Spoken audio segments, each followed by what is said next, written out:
Hello Mzansi, welcome to Askhulume with Brief. Today is your first time visiting this channel. Please do the right thing and click the subscribe button, and also don't forget to smash the like button. Somizi Under fire ngemva kokuthi abonakala agqoke imvunulo yemaNdebele lapha kuma social media platforms, and bantu bathi ukhombisa kudzilela lokukhulu angalendlela ayigqoke ngakhona lemvunulo. Akumeli yena ayigqoke lemvunulo because lemvunulo ayigqokile yibafati labashadile. Abantu abaningi bamjeke kakhulu lapha ku Twitter. Uthi God Guluva yena, dear at Somizi, in my culture you're not allowed to wear this blanket if you haven't went for initiation, but that is not really important. They allowed you to compromise the attire you're wearing. You were supposed to dress like a man, not a married woman, because that's the attire for a married woman.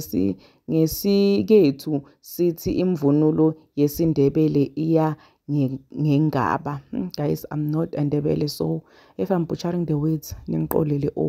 Uthi God Guluva kahle le mvunulo le yebantu labashadile, yebafati labashadile.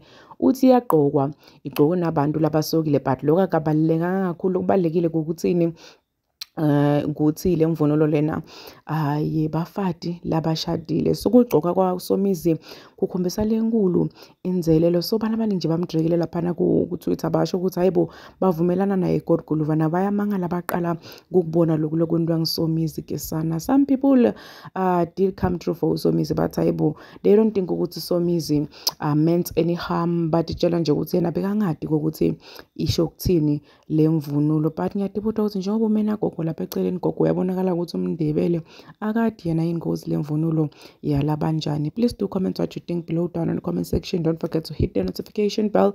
I will see you on the next one. I'm signing out. So goodbye.